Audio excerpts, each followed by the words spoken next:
TNT. If you ever lost somebody to the system or injustice, I know you can relate. Before you try to tear me down, look in the mirror, we all one. The only thing that make us different is the color of our skin. Before you try to take my life, officer, my hands are up, don't got a gun, don't shoot. Look on the news, another unarmed black man shot dead, gone in the wind. No more hanging with my friends, mama crying, lost for words, hugging the casket that I'm in. No more days. Welcome back to One for the Culture, man. I am your humble host, the one and only B-Dog, Big B Living, you feel me? I just want to thank everyone who's taking the time out of their busy schedule, man, in order to tune into the pod, man. Words can't describe how much I truly appreciate your support, man. It truly, truly, truly means a lot, man.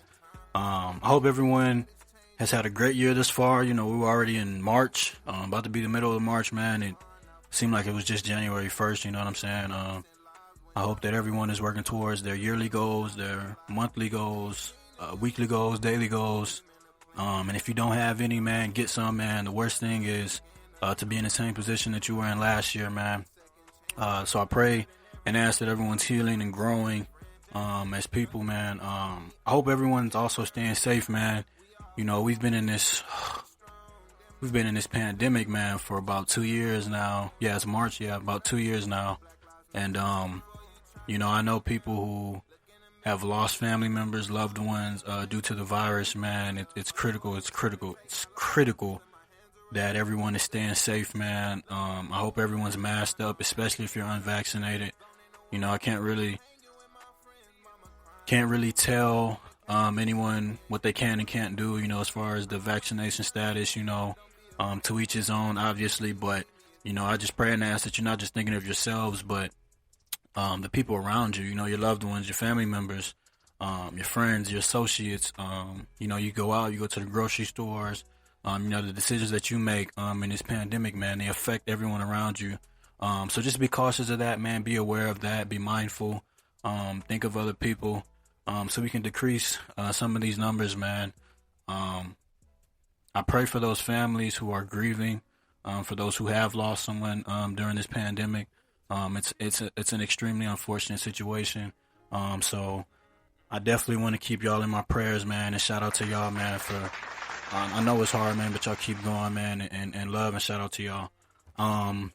We are gonna have a special guest pretty soon. I know that people have kind of been waiting for that, man. We kind of talked about it on the first pod. You know, we had a special guest and interviews and some other segments coming pretty soon. And the time has come, man. It's coming. You know, I had a couple candidates, man. Some people I wanted to get in touch with, man. Do some things with, but people start getting cold feet, man. Start getting butterflies, man. So, but we got a couple people, man, in line. Man, I'm telling you, I got some content coming for y'all. Trust and believe, man. Just be patient. If y'all haven't noticed by now, man, we always gotta lay down a track. You know what I'm saying? A record from PMG Flex, man. You know, his presence, his lyricism, his art, you know, it's something that has to be acknowledged, you know what I'm saying? So we definitely going to go ahead and get into that, man. The track of the day, man, from PMG Flex, man.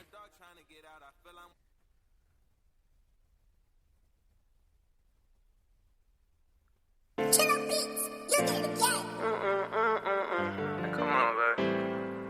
This be my So you gonna do it like that? Alright, bet. She wants Chanel bag, the Louis and the Fendi and all. Told her go get that, just make sure that you there when I fall. And if some people come get me, then just be there when I call. And saying loving is easy, just keep on holding me down. Just be my rider. I'm right beside you. You know that I'm a guide, you no other hoe gon' try. Just be my rider. Ooh, and we gon' cut up. You know we don't give one fuck. I dare a nigga to say something. Straps out, blow his face off. Now that's a man down. He act up, he shouldn't act out. That got him pinned down. Typing all that wolf and show that bitch that we ain't playing around. Baby gon' be straight, don't walk around here with your head down. You running from me, you can't run from the truth. I open up, told all my business to you. When I'm trying to hear all of that shit that you said. You told me you real when I show me the proof. I'm stepping for sure, my shit be legit. Chasing the bag, I can't straight by the bitch. You letting them put all that shit in your head. Come shooting my way and that shit gon' get split. Can't miss with this bitch, it come with extension. I drop my heart, I ain't got no more feelings. Bitch, you left me in a fucked up position. Speaking on me, I did not get the mention. Thought we was cool, had to kill all the tension. Said you was real, but you start acting different. Feeling that hate, I ain't staying committed. You stay, you leave, I ain't hiding my feelings. Back to Louis and the Fendi and all. Told her go get that, just make sure that you there when I fall. And if you ever come get me, then just be there when I call. Ain't say you loving it's easy, just keep on holding me down. Just be my rider. I'm right beside you. You know that I'm a guide you. No other hoe gon' try. Just be my rider. Ooh, and we gon' cut up. You know we don't give one fuck. I dare a nigga to say something. Time after time I was doing you wrong. You did not give a fuck about what anyone said. Regret all the nights that I left you alone. I was out doing wrong to the state and I bed. I know that it hurt. I ain't do it on purpose. I'm taking my time, hoping you understand. Applying that pressure and seeing you stressing, that shit make me feel like I'm less of a man. Steps out, blow his face off. Now that's a man down. He act out, he shouldn't act out. That got him fan down. Typing all that whoop and show that bitch that we ain't playing around. Baby gon' be straight, don't walk around here with your head down. Ooh, just be my rider.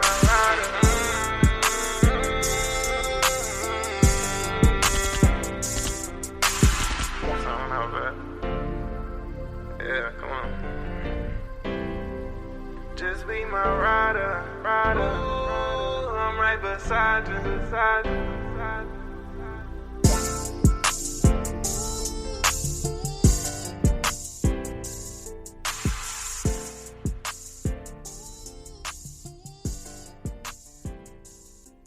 Ooh, just be my rider. Like your shit, ugly ass boy. Hey, PMG Flex, man. That's my dog, man. Like I said. Man, that's my dog, man.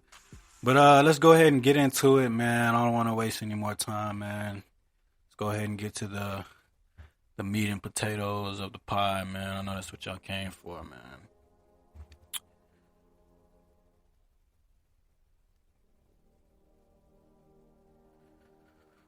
Whew.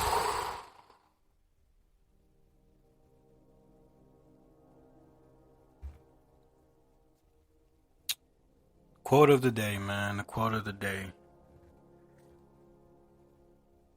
The sorrow we feel when we lose a loved one is the price we pay to have had them in our lives.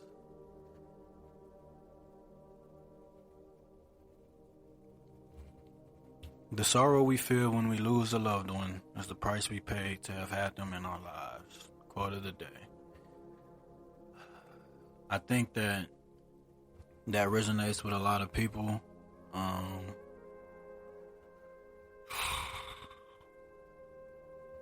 think that's extremely important to talk about. And with that, man, we're going to go ahead and get into the topic of the day, man, which is grief. Grief is a topic, man, that a lot of people have been talking to me about, been wanting me to kind of cover. A lot of people don't really know how to deal with grief. A lot of people don't know that everything, doesn't know what all grief encompasses, everything that grief comes with, the different emotions and how grief manifests throughout their lives, consciously and unconsciously. So yeah, man, let's go ahead and get into it, man. Grief. Every person will experience loss at some point in their lives, right? And grief is like a reaction to any form of loss. Like I kind of want to get into some grieving thoughts and like grieving behaviors. Because grief is not restricted to one emotion. Like it encompasses feelings of guilt and anger and sadness and regret, and what most people don't know is that grief isn't limited to just death. Like, for example, like someone may grieve a painful breakup, or someone who died from a disease, maybe cancer, or maybe the departure of a best friend, or maybe someone who used to be in sports, or somebody who used to be in a certain profession and, you know, they lost it for whatever reason. Like, grief can manifest in those different ways. And the intensity of someone's emotions during grief, it typically varies from person to person, right? And, you know, sometimes that has the ability to cause confusion. You know what I'm saying? Like, people typically bounce between different thoughts and emotions as they try to, you know, make sense of the loss. But, like, for example, like, someone might say, oh, well, he lived a blessed life, you know what I'm saying? Or he did all that he could, you know what I mean? When they're seeking emotional alleviation, or maybe there's someone who has more troubling thoughts that are present, like, oh, well, he still had so much to do with his life, you know what I mean? Or he lived like such a short life and he still has so much more to do, you know what I mean? People may even begin to feel guilt, you know, even if there was nothing that they could do about it. I remember talking to a friend of mine the other day, man, and she was telling me about her father passing, God rest his soul. And, you know, she felt guilt, man. She felt like, you know, there was things that she could have done, or things that she could have said, or maybe, you know, things that she could have done to prevent him from going down the path that he did, or whatever the case may be, you know what I mean? And that's a very, very, very heavy burden to carry on a day-to-day basis, you know what I'm saying? And it's extremely unhealthy. I kind of want to get into some grieving behaviors, because, like I said, you know, grief looks different for a lot of people. You know, how one person may choose to deal with grief, it may not be similar to the next person. Some people find comfort in confiding in a friend, and expressing their emotions in a safe place, you know what I mean? And that's not always the case with other people. Others may prefer to deal with their emotions in solitude, you know, where there's less room for vulnerability, if that makes sense. The different ways that we express grief and our thoughts, our feelings, and our emotions can be categorized into two types of styles, right? And I learned about both of these in my psychology course last semester, which is instrumental grief and intuitive grief. It's also normal, I guess, for someone to blend between both styles, you know, making it more of like a gray area, and it's less black and white, you know?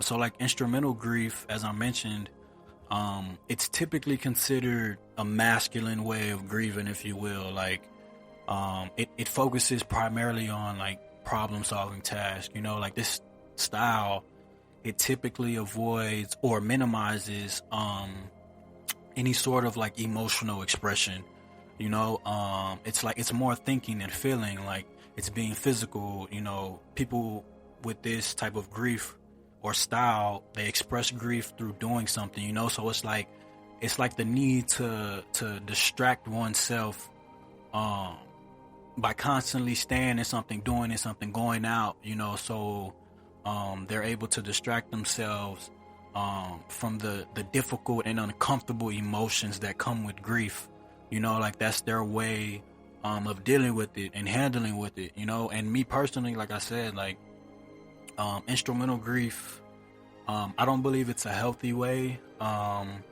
It's not the way that I would do it personally, but you know, like I said, like who are you to, you know, tell somebody else how to grieve or how to, you know, manage certain emotions or go through the motions and, you know, get through certain situations, you know. Like I said, it varies from person to person. Everyone's different.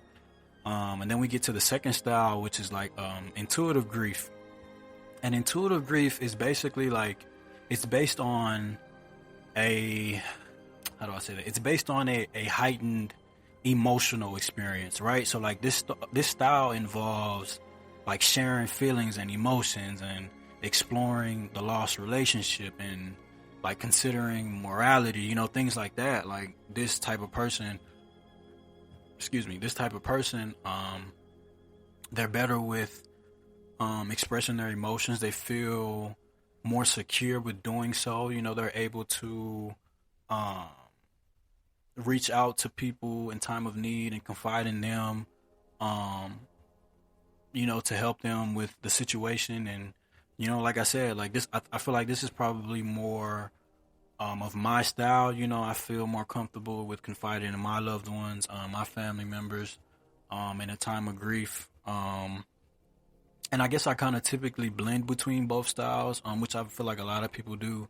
But I'm more so of the intuitive grief style. You know what I mean? I just feel more comfortable with that, and I feel like it'll also help me get over the loss, or not necessarily get over the loss, because grief never really goes away. It just, it gets less intense over time. But I feel like that style helps me manage my own emotions and deal with the loss in a more positive way, in a more healthy way. You know, instead of bottling all my emotions and, you know, going out and do this, that, and the third, you know, but not really expressing it. And it's like, you know, for example, it's like, you know, a soda bottle, right? Like a Sprite. If you shake it, you know what I'm saying? You keep shaking it or whatever. And then you finally open it and it just burst.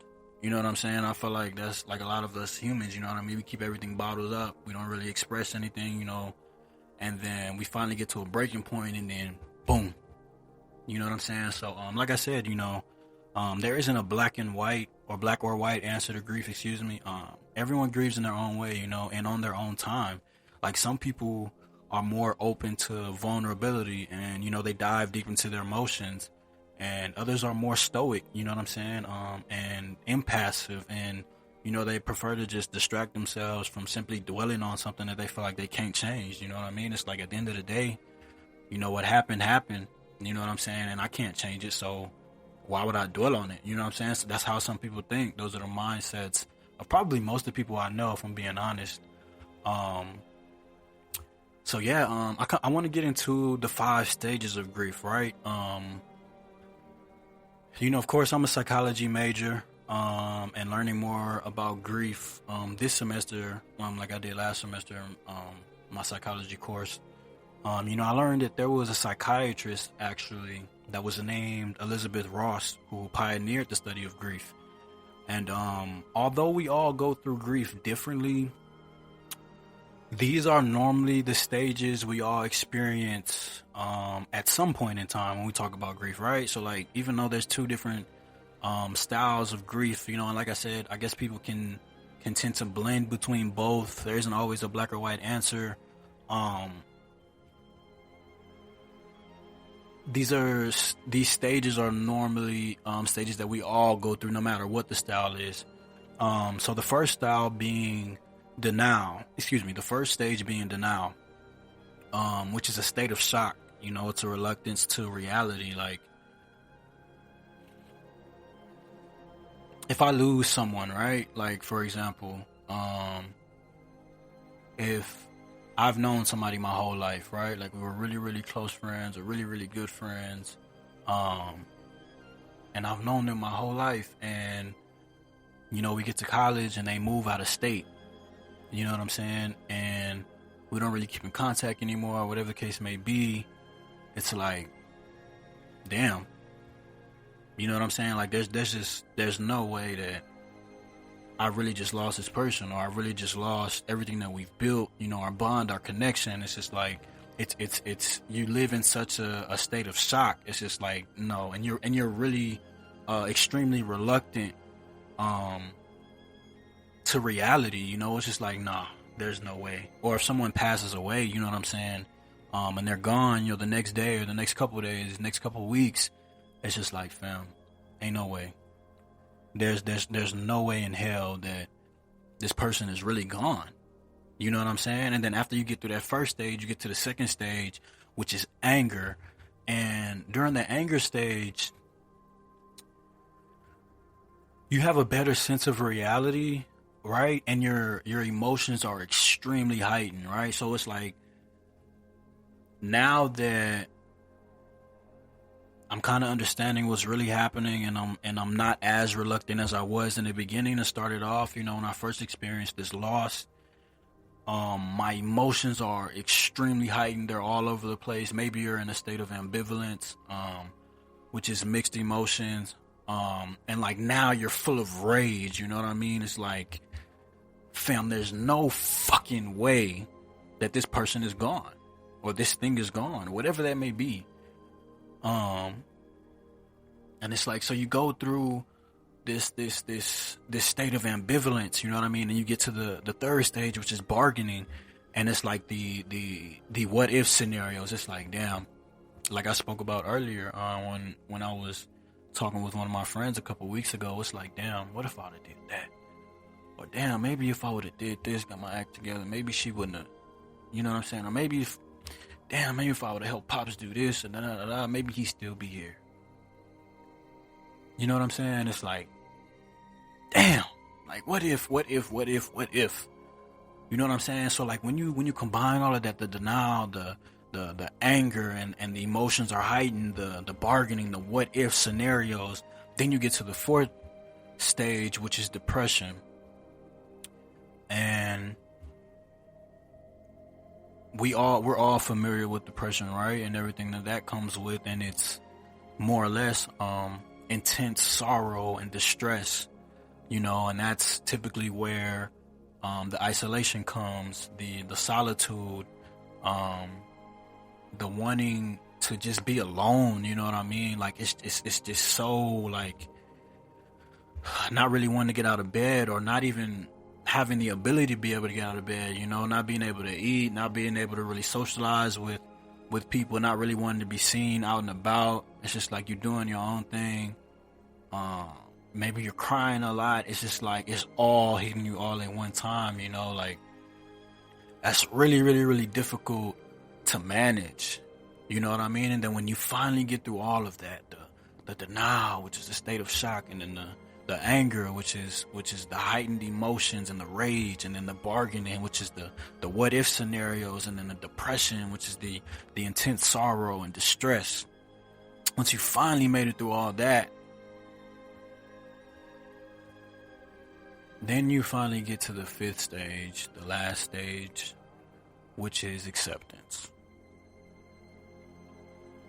And as I stated earlier, man, like during the acceptance stage, grief starts to become less intense. People start to accept the reality of the situation and learn to move on and move forward with their lives.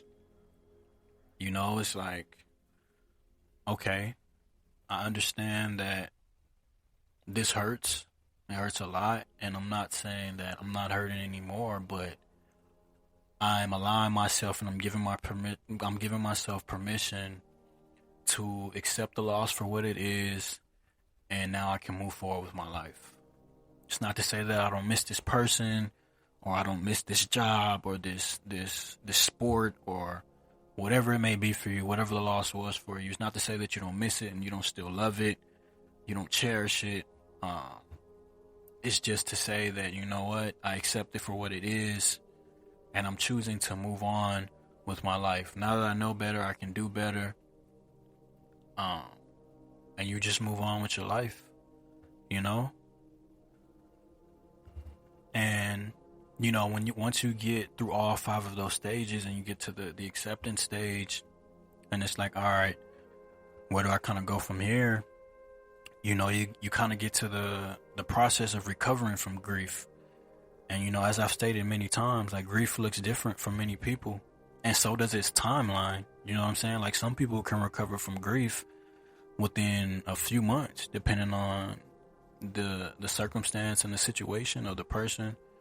And they're able to resume their normal lives, even if there are still moments of sadness. You know what I'm saying? And for others, it may take a year, it may take a couple years. You know what I'm saying? Like, there are times where someone can grieve for years without having a sense of any sort of relief or healing.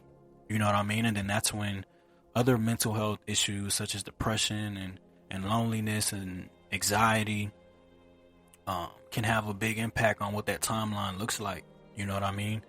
And there are a lot of intense, complicated emotions that come with grief.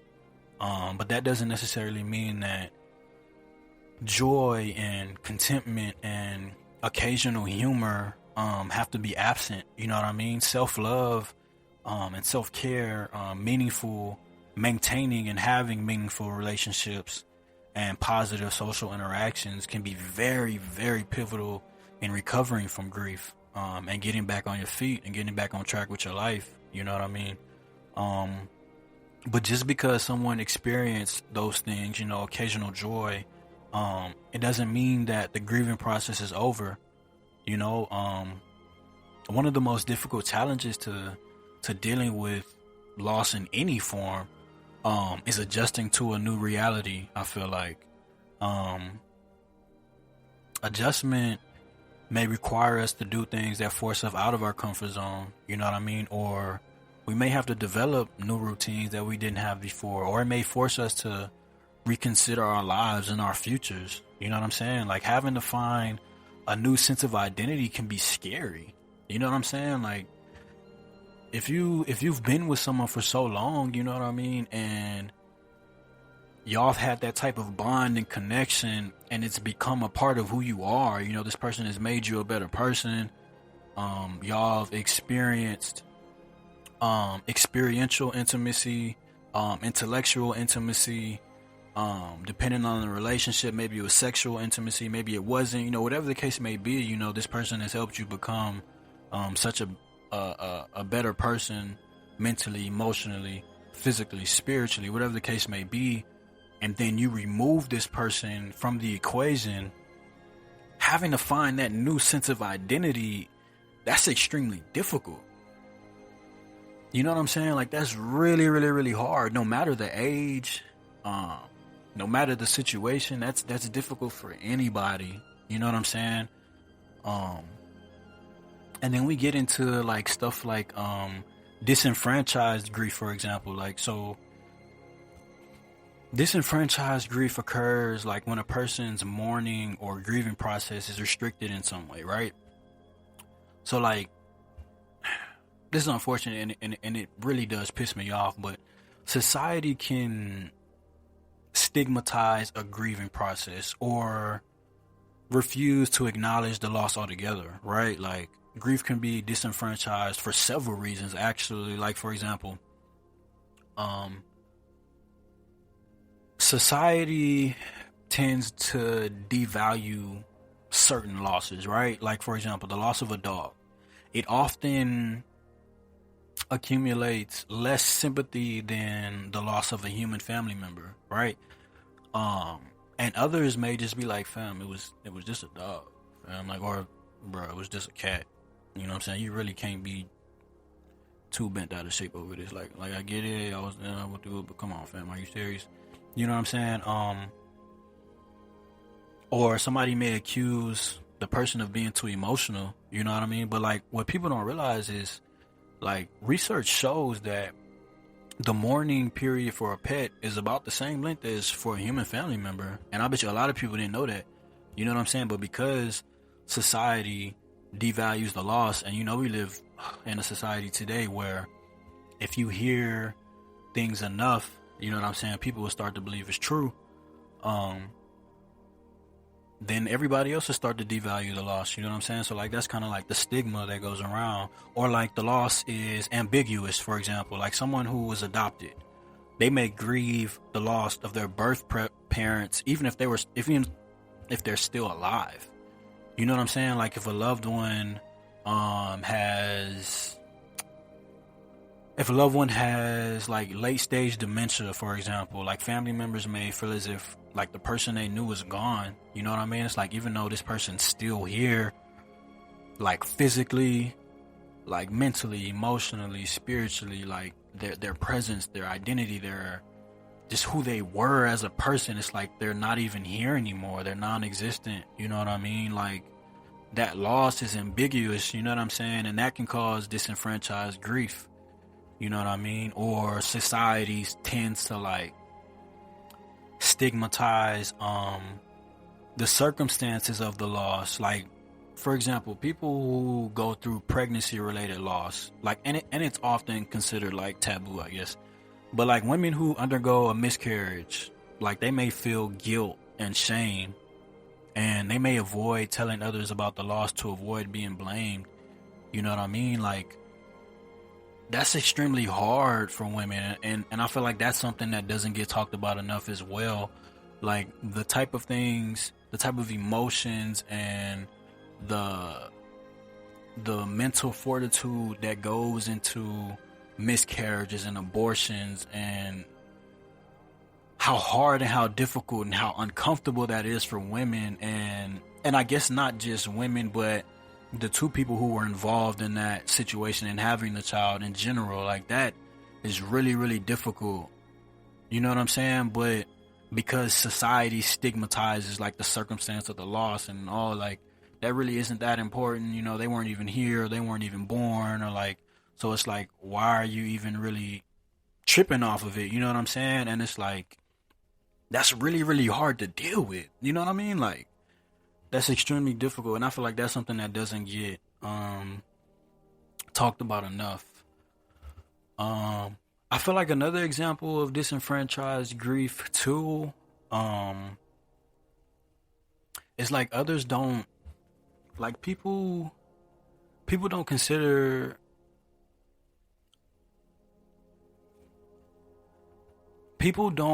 others don't consider the person capable of grief. Like, for example, like when young children experience loss, like children, adults may misinterpret signs of bereavement, or like they may believe the child is not capable of understanding the loss or have like prolonged feelings about it. You know what I mean? Like,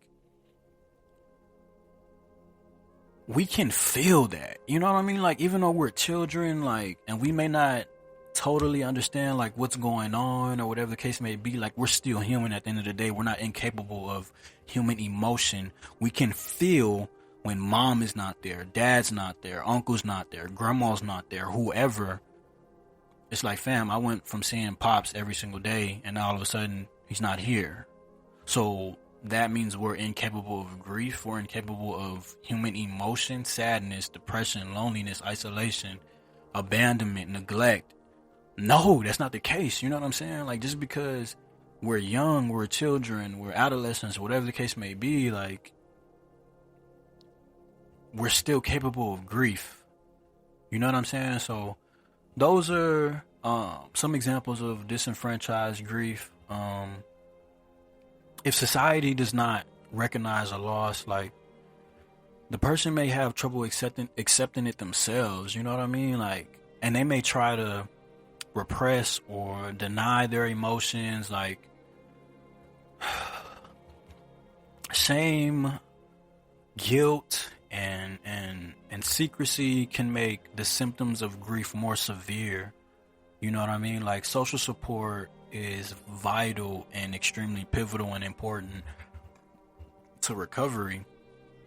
A community can provide like emotional and financial aid and financial assistance when people are vulnerable, but if a person is forced to grieve alone, you know what I mean, like, they may have a delayed recovery because of that. You know what I'm saying? Like, it's hard to accept my own loss when society won't. Like, for example, like, I hate when, like, the Shade Room, for example, you know, like, whenever we have these celebrities or these rappers, these NFL players, these NBA players, or just anyone of any high status or, you know, extreme wealth, generational wealth, let's say they have like a family member pass, you know, they'll put it all over social media, like, oh, hey, you know, this person just had a family member pass and da-da-da-da, whatever, and it's like, oh, let's keep this person in prayers, da-da-da, whatever, right? But the average person has someone pass on a daily basis every single day. You don't see that get posted on no social media, no Shade Room, Say Cheese TV, these other academics, these other blogs and shit, you know what I'm saying? Like, it doesn't get recognized, but someone of high status or high authority with all this money or whatever the case may be, You know what I'm saying? Like, that gets recognized, and that's a problem. You know what I mean? Like, that's a big problem. You know what I'm saying? And if you or someone that you know has lost someone or something, I strongly encourage you to find a therapist. You know what I'm saying?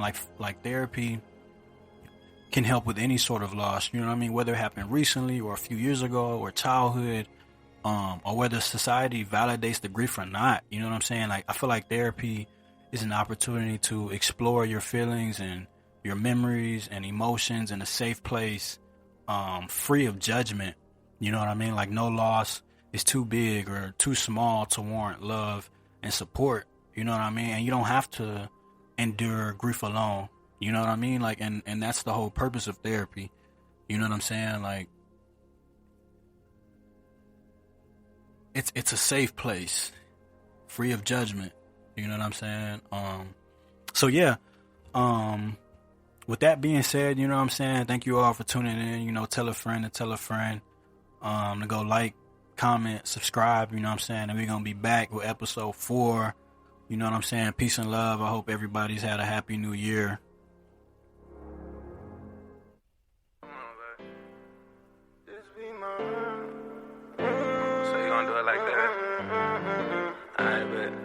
She wants Chanel bag, the Louis and the Fendi and all. Told her go get that, just make sure that you there when I fall. And if some people come get me, then just be there when I call. And saying loving is easy, just keep on holding me down. Just be my rider.